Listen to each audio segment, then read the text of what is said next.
নমস্কার বন্ধুরা, পিডি রান্নাঘরে তোমাদের সবাইকে স্বাগত। আজকে আমার রেসিপি পনির ফুলকপি আলু ঝোল। আমি কিভাবে বানাই সেটা তোমাদের কাছে শেয়ার করব। আর একটা নতুন রেসিপি নিয়ে এলাম। শুরু থেকে শেষ পর্যন্ত ভিডিওটি দেখার অনুরোধ রইল। আমার পনির ভাজা হয়ে গেছে। আমি এবার পনিরটাকে ঠান্ডা জলে রাখবো, তাতে পনিরটা সফট হয়।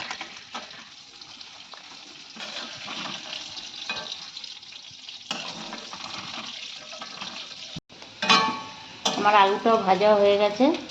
এবার আমি আলুটাকে তুলবো।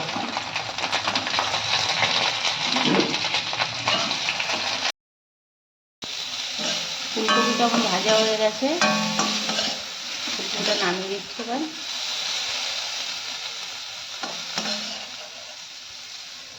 আমি অল্প একটু তেল দিয়ে দেবো।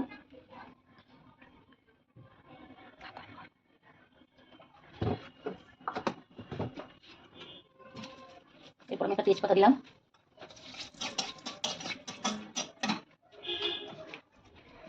তারপর পাঁচফোড়ন,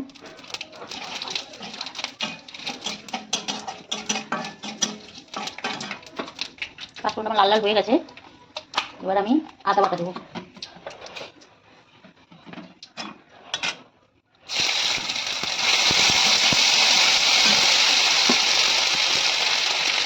এবার নুন দিচ্ছি, হলুদও দিচ্ছি,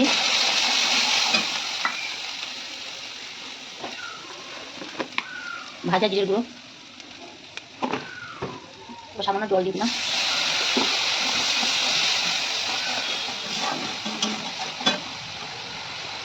কাঁচা লঙ্কা, আপনার যেমন ঝাল খাবেন তেমন দেবেন।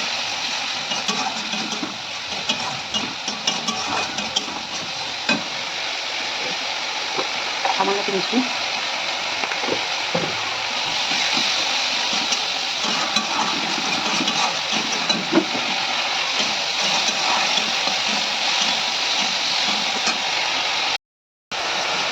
মশলাটার থেকে আমার তেল ছেড়ে গেছে। এবার আমি ফুলকপি আলুটা দিয়ে দেবো।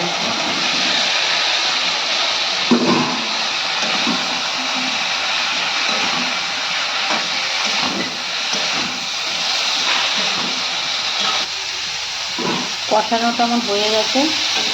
এবার আমি জল দেবো।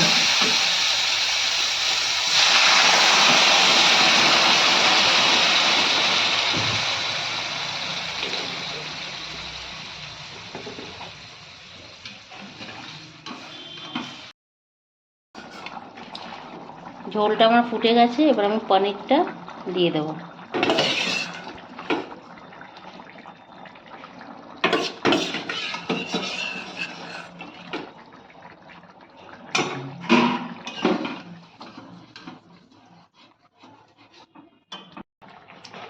আজকের মতো এই পর্যন্ত। আবার কোনো একটি নতুন ভিডিও নিয়ে আমি হাজির হব আপনাদের সামনে, নতুন রেসিপি নিয়ে। ভালো থাকবেন, সুস্থ থাকবেন। ধন্যবাদ।